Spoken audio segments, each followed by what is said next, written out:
Assalamualaikum warahmatullahi wabarakatuh. Waalaikumsalam warahmatullahi wabarakatuh. Baik, teman-teman. Sebelumnya, perkenalkan kami dari kelompok 5 yang akan mempresentasikan ibadah maliyah. Dan tim presentasinya adalah yang pertama adalah Nimatus Sifah Eva Riani, NIM 023. Lalu yang kedua ada Dita Flarenza, NIM 024. Yang ketiga ada Ike Mukti Rahayu, NIM 042. Dan yang terakhir adalah Eka Silvi Ardiantika, NIM 043.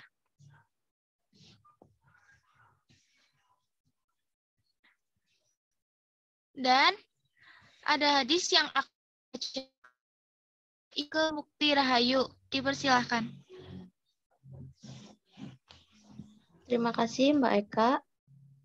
Yang pertama yaitu dalam Quran Surat Al-Baqarah ayat 195 yang artinya, dan belanjakanlah harta bendamu di jalan Allah Subhanahu wa Ta'ala dan janganlah kamu menjatuhkan dirimu sendiri ke dalam kebinasaan. Dan berbuat baiklah karena sesungguhnya Allah menyukai orang-orang yang berbuat baik. Baik, terima kasih Mbak Ike Mukti Rahayu. Slide yang selanjutnya akan dibacakan oleh Mbak Nimatus Sifa. Silakan Mbak Nimatus Sifa, dipersilahkan. Sifa tidak ada. Bisa tolong dilanjutkan kembali Mbak Ike Mukti Rahayu? Ya, Mbak Eka. Baik, saya Ike Mukti akan melanjutkan slide berikutnya, menggantikan Mbak Nimatus Sifa sementara. Yang kedua yaitu macam-macam ibadah maliyah. Ada zakat, dam, al-hadyu, akikah, kurban, kifarat, fidyah, sedekah, dan infak.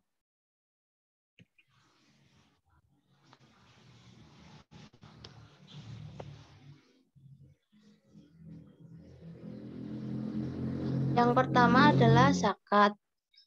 Zakat merupakan mengeluarkan dan memberikan sejumlah harta yang wajib disakati oleh orang yang wajib membayar zakat atau muzaki, sesuai dengan ketentuan syariah untuk diberikan kepada mereka yang berhak menerimanya atau mustahik, sebagaimana yang telah ditentukan oleh agama.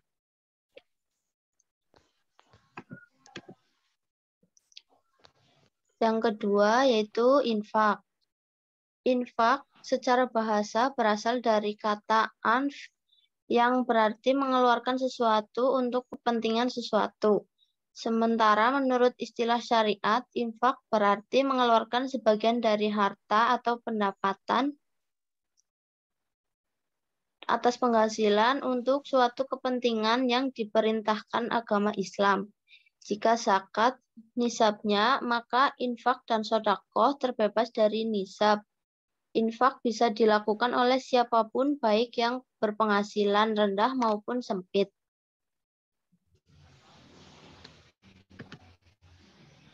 Yang ketiga yaitu sedekah.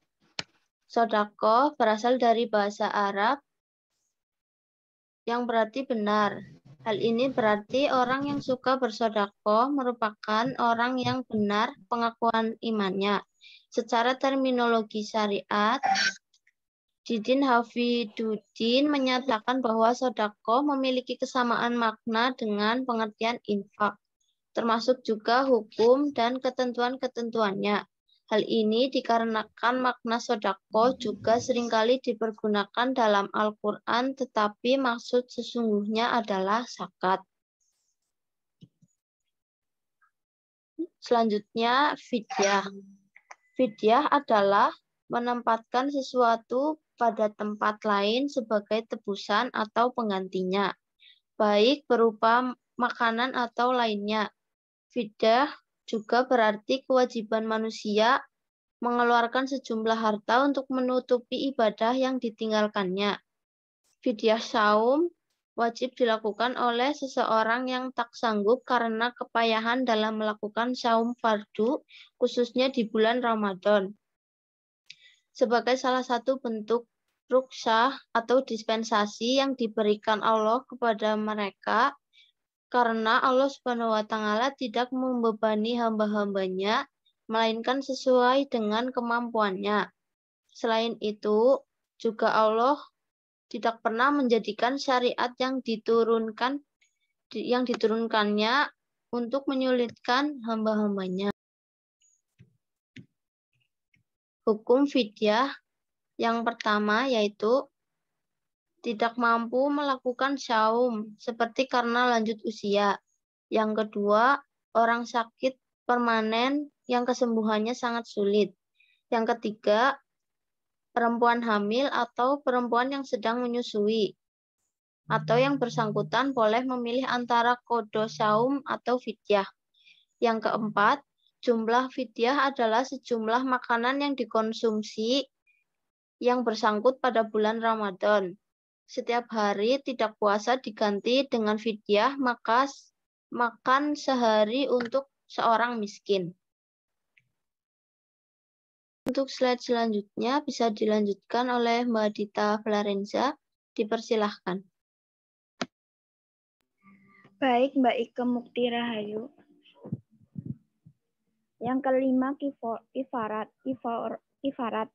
Kifarat sumpah atau bersumpah palsu, salah satu caranya adalah dengan memberi makan 10 orang miskin, yaitu dari makanan yang biasa diberikan kepada keluarga sendiri atau memberi pakaian kepada mereka atau memerdekakan seorang hamba sahaya.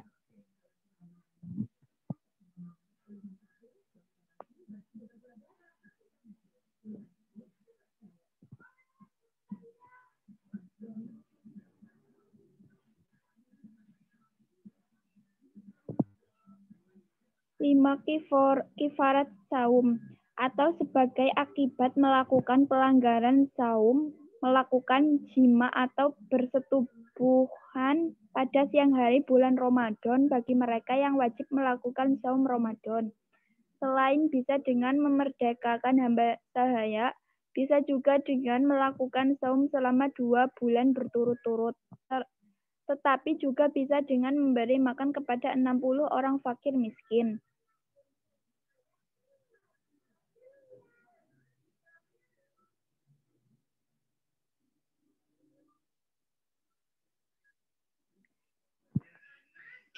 Kifarat sihar atau mengharamkan istri dengan mempersamakannya dengan ibu sendiri adalah dengan memberikan makan 60 orang miskin. Selain itu bisa juga dengan memerdekakan hamba sahaya atau melakukan saum selama 2 bulan berturut-turut. Pelaksanaan atau pemenuhan kifarat sihar diwajibkan kepada suami sebelum kembali atau melakukan senggama lagi kepada istrinya.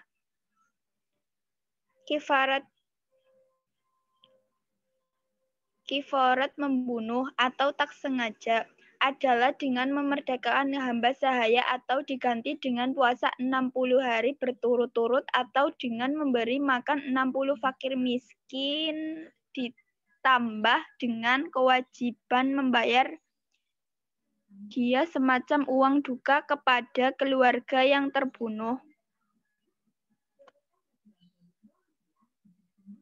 6. Kurban. Kurban atau udhiyah. Udhiyah adalah menyembelih binatang tertentu pada hari raya kurban atau Idul Adha atau hari tasyrik atau hari 11, 12, dan 13 Zulhijjah dengan niat taqarrub atau kurban atau mendekatkan diri kepada Allah Subhanahu wa Ta'ala. Baik, terima kasih Mbak Dita. Untuk slide selanjutnya akan dibacakan oleh Mbak Eka Silvi. Dipersilahkan.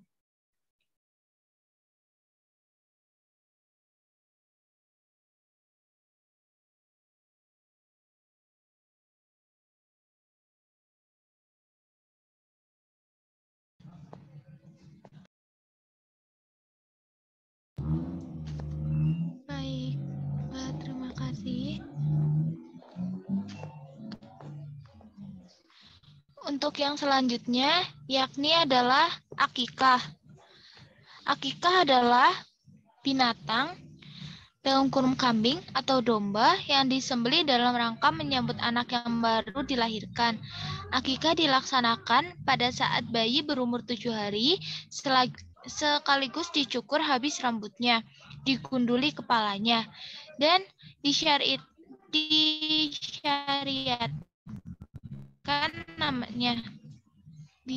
disiarkan namanya. Apabila pada hari ke-7 tidak bisa dilaksanakan akikah, boleh diundur sampai hari ke-14 atau ke-21.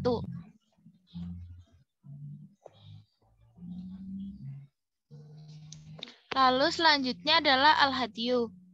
Al-hadyu adalah melakukan penyembelihan binatang ternak, domba, sebagai pengganti pekerjaan wajib haji yang ditinggalkan, atau sebagai denda karena melanggar hal-hal yang terlarang mengerjakannya dalam prosesi ibadah umroh atau haji, atau bagi mereka yang memiliki kemampuan melakukannya, atau bagi mereka yang melakukan pelanggaran-pelanggaran terhadap larangan-larangan tertentu dalam ibadah haji.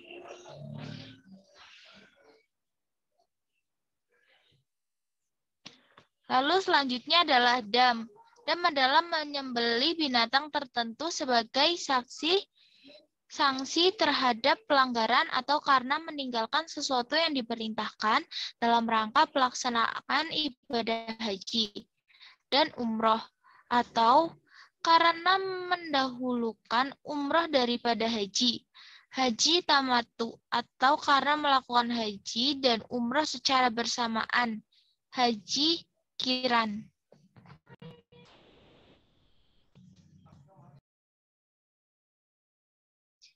Untuk slide selanjutnya bisa dibacakan oleh Mbak Nikmatus Zifa. Dipersilahkan. Terima kasih Mbak Ika. Saya akan melanjutkan membaca dari urgensi ibadah maliyah. Secara syariat, ibadah maliyah sebagai pembukti ketaatan pada syariat Allah. Hal ini dalam ajaran Islam, orang yang sengaja memisahkan zakat dari salat dikecam karena menurut syariat urgensi zakat sama dengan urgensi salat. Rasulullah Shallallahu Alaihi Wasallam bersabda, Islam terbangun atas 5 perkara, yaitu bersaksi bahwa tidak ada yang berhak disembah kecuali mendirikan sholat, membayar zakat, melakukan haji, dan berpuasa Ramadan. Secara sosial, ibadah maliyah berfungsi untuk membangun stabilitas kehidupan sosial dengan mengikis kesenjangan dan menjaga keseimbangan hidup serta menghindari ketidakadilan sosial.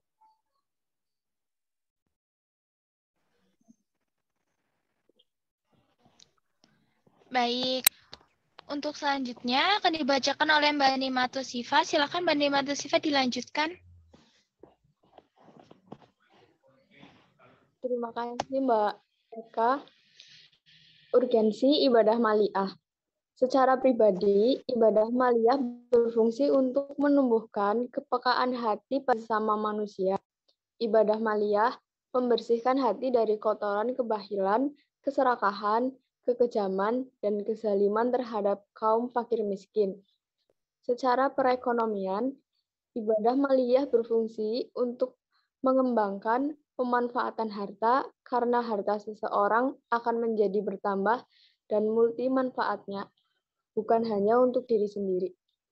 Terima kasih. Baik, terima kasih Mbak Nikmatus Zifa. Yang selanjutnya akan dibacakan oleh saya sendiri.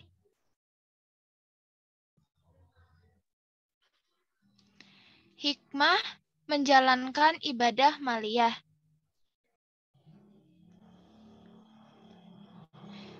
Ada beberapa hikmah dari menjalankan ibadah maliyah. Yang pertama adalah memupuk rasa kasih sayang dan kecintaan orang kaya. Lalu yang kedua, membersihkan harta dari hak-hak orang lain yang dititipkan oleh Allah kepada orang kaya. Yang ketiga adalah membersihkan hati dari penyakit tamak rakus, kikir, dan serta penyakit-penyakit hati lainnya. Dan selanjutnya adalah menjaga keseimbangan hidup atau kesenjangan dan menghindari ketidakadilan sosial.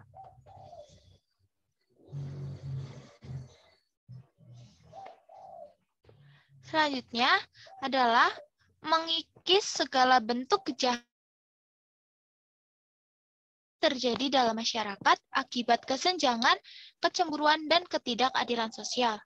Lalu, membersihkan harta dari hak-hak orang lain yang dititipkan Allah kepada orang kaya. Dan yang terakhir adalah menjaga keseimbangan hidup atau kesenjangan untuk menghindari ketidakadilan sosial.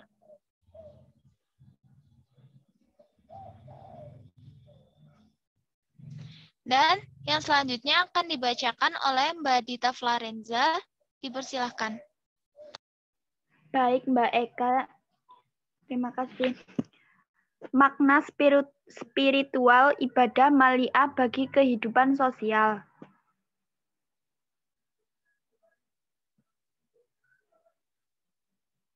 Makna spiritual ibadah mali'ah seperti zakat, infak, dan sodako termasuk ibadah ijtimai, yaitu ibadah yang dilaksanakan dalam rangka memenuhi kemaslahatan sosial. Ibadah mali'ah memiliki fungsi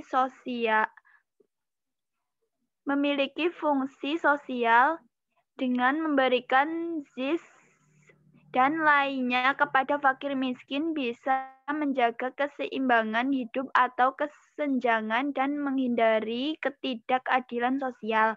Di samping itu, ibadah mali'ah juga akan memupuk rasa kasih sayang dan kecintaan orang kaya atau agniya kepada yang tidak memiliki harta, sehingga terjalin keterpaduan antara orang miskin dan orang kaya, serta mengikis segala bentuk kejahatan yang bisa terjadi dalam masyarakat akibat kesenjangan dan ketidakadilan sosial.